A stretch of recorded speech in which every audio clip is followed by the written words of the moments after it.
From UFOs to psychic powers and government conspiracies, history is riddled with unexplained events. You can turn back now or learn the stuff they don't want you to know.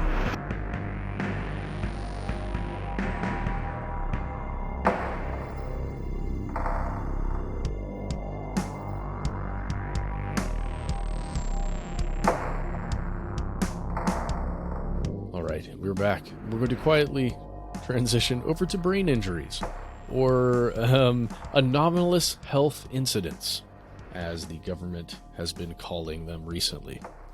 The Havana syndrome, we're back. We're going to talk about this one more time because there was a listener mail last week from Jim who told us some stories about the tradecraft and spying. Cough, cough. Cough, cough.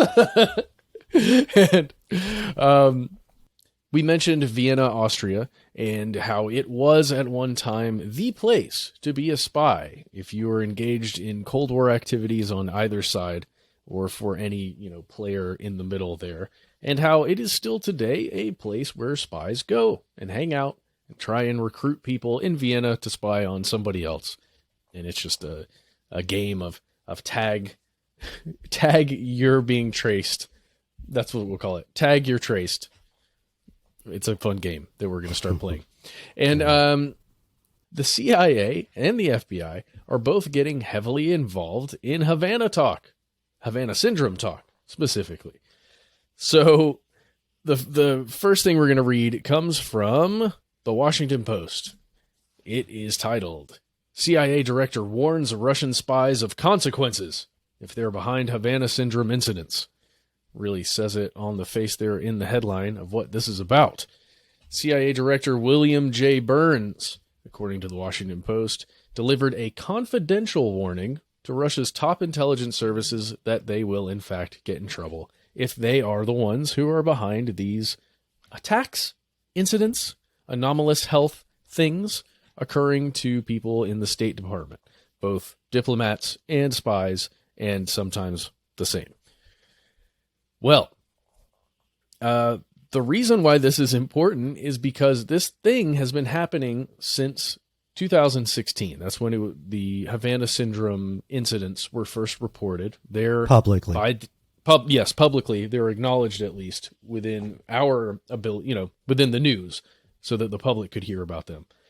And that was diplomats at an embassy in Havana, or the embassy in Havana, experiencing weird stuff, migraines, severe headaches, feelings of dizziness, of not being able to stand, vertigo, feeling like they're being forgetful all the time, just weird symptoms of brain injuries that it turns out after now, my gosh, guys, it's been 5 years of studies done on victims of this Havana syndrome, or these anomalous health incidents, and in many cases, it has been shown that there are actual brain injuries to these diplomats and spies.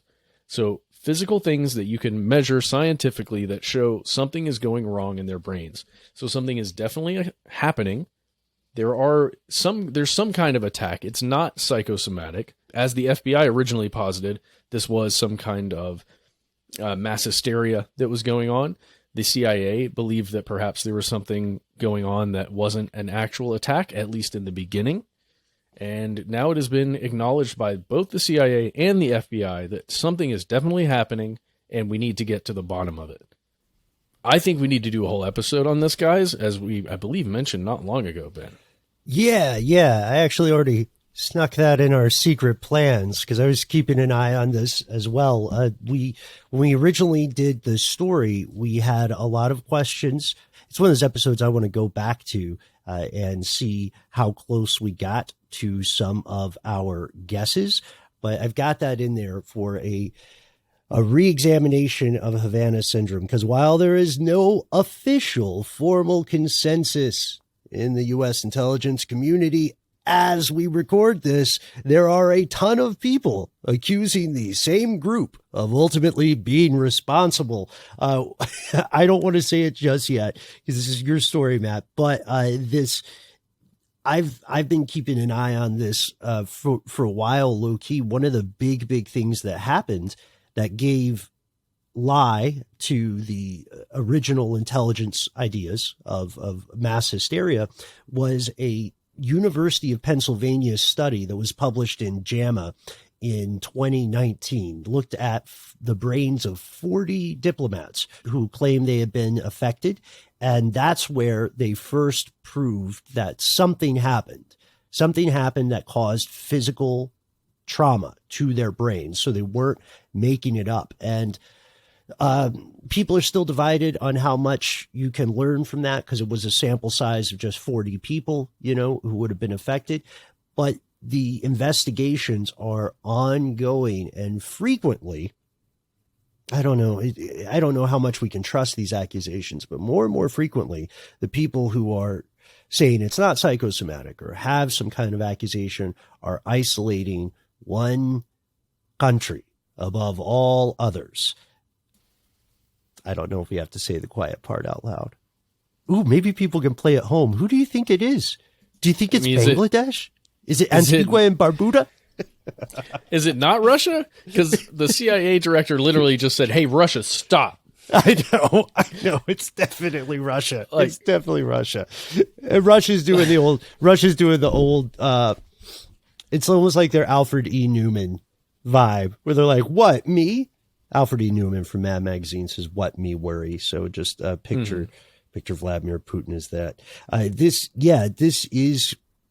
This investigation is going to continue.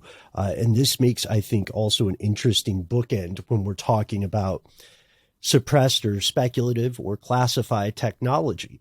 Because we started today's strange news congratulating an Oasis cover band. But our first story was about the possibility of massively advanced hidden technology and what governments can do about it. And now, our ending story is quite similar, isn't it? Because we're looking at, I talked to some physicists about this, about what it could be, quite possibly, and they had really interesting notes, but whatever it is very much real. You know what I mean? This is not the part of the horror movie where it is just the wind.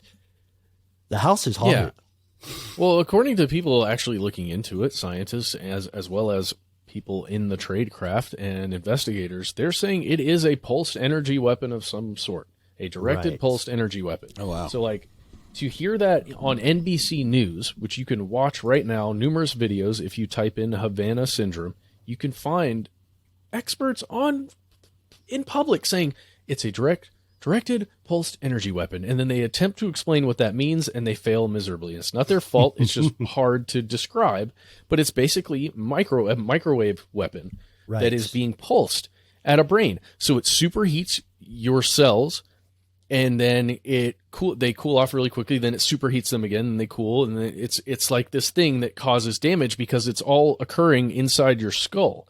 So it's literally your neurons that are being cooked rapidly just for a second, a microsecond, a moment. Then they're not cooked anymore. Then they're cooked, and it just causes these pulses inside your brain. They call them waves. But again, it's very hard to describe. But in the end, it causes trauma within your brain. And somebody is doing it. The FBI literally just said that dealing with Havana syndrome is, quote, a top priority. You can read a Reuters article all about that. You can head on over to The Guardian, read the same thing, that the FBI is warning its agents of this thing. And if you start to feel anything like this while you're on a case, on duty, operating anywhere, be aware and alert us, please, as soon as you possibly can. I have two questions, Matt. First, my first question is, do we have any public speculation on the motivation, public speculation by officials on the motivations? Like, the U.S. has tons and tons of embassies. Why these specific places? Why these specific people? I think that's a question I haven't heard somebody officially address yet. There's a lot of noise on, in the public sphere, but then while you're answering that question, because I know I'm putting you on the spot, I'm putting you in the microwave beam spotlight here. Do you think that intelligence agencies in the U.S. know more about this than they're letting on? And have you ever heard of the Moscow signal? I know I mentioned it off air. You Just 'cause I did think it's cool. mention Moscow signal, but no, I don't. What I can say is it's been detected, I think 6 or 7 places that where diplomats and or spies have been operating, including in India and in Vienna, in Havana. I know there are others, Berlin, I want to say. There've been several places where it's been reported, but I don't China know as well. Yep, China. I can't, I haven't seen anything where somebody is saying this is why they're going after the spies and diplomats, other than why not? If you're, if you can attack a spy and not get caught, why would you not do it in a measure of counterintelligence? The only thing is they're actually physically attacking. It's not like they're jamming signals, right?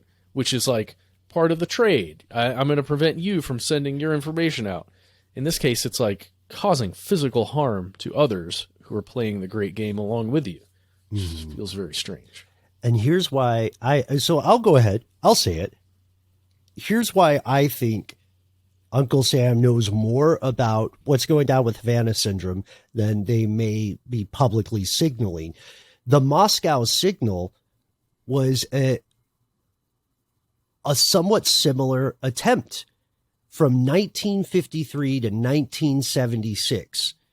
There was a Moscow-run operation using microwave transmissions between 2.5 and 4 gigahertz to apparently have some kind of espionage attempt on the U.S. Embassy in Moscow. There were apparently no ill effects on the health of the staff of the embassy, but that's the official conclusion, and people are still fighting that. And that was from 1976. Again, a lot of time has passed. So if there's any sand to that, then I think this means the Russian forces would have had a lot of time to refine their techniques. I know that's a lot of ifs, but I think it's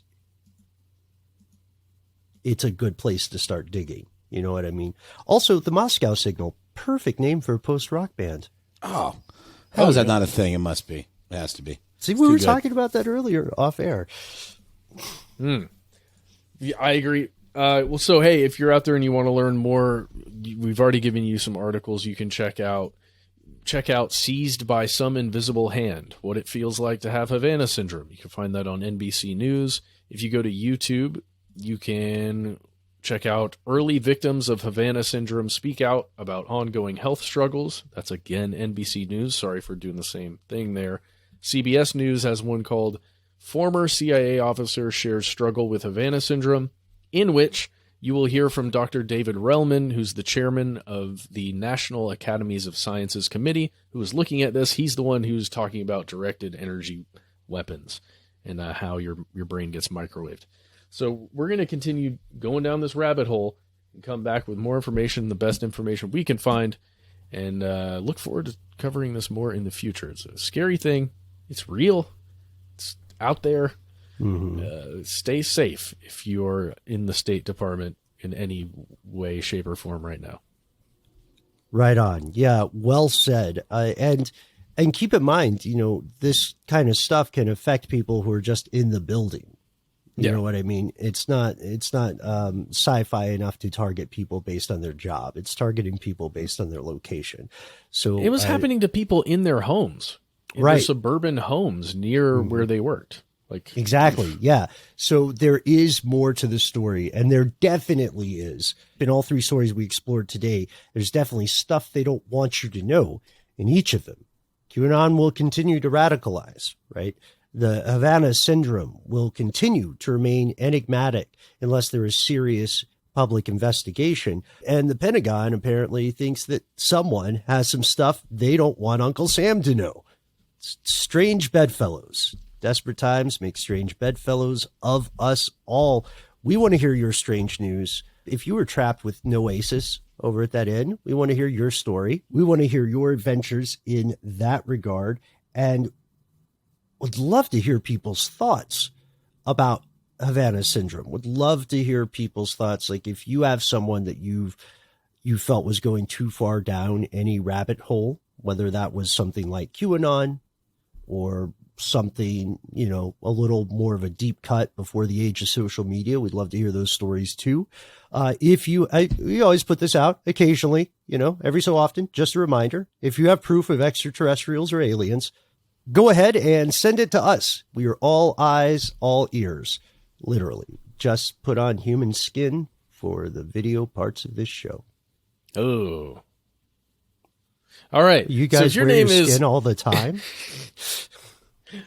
As far as I know, I just think it's unhygienic. You should wash it. You got to shower, Ben. If your name is Mark Polymeropoulos and you're a former CIA officer, yes. please reach out to us. I'd love to hear your story. I was watching an Al Jazeera interview with you earlier, and if you're actually out there, we'd love to speak with you. That's a direct call out to you, Mark. Not that you would ever listen to this show. You have much better things to do. Oh, stop. Okay. You don't know. Well, Mark is listening right now, and he's thinking, I love the show. I want to talk to you guys, but how on earth do I find you? Mark, you're in the right part of today's show. This is where we tell you. Expert transition, Ben. It's true. You can find us all over the internet. We are on Facebook. We are on Twitter. And we are on, most importantly, not most importantly, but importantly, YouTube under the handle Conspiracy Stuff. You can find us on Instagram at Conspiracy Stuff Show. You can also use a telephone, one of those old-fangled devices.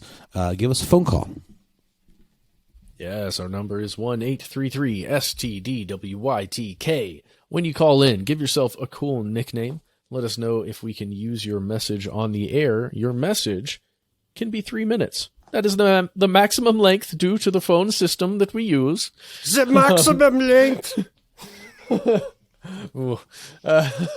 Sorry. There's been a lot of discussion on podcasts lately, on several that I've listened to regularly, about how the German accent is one of the last accents you're allowed to do for some reason. Italian's still okay, apparently, too. I mean, at least Nintendo has it on lockdown. I think so. And Irish and Russian, I think, I think those are the four. Okay. Oh, bad American accents.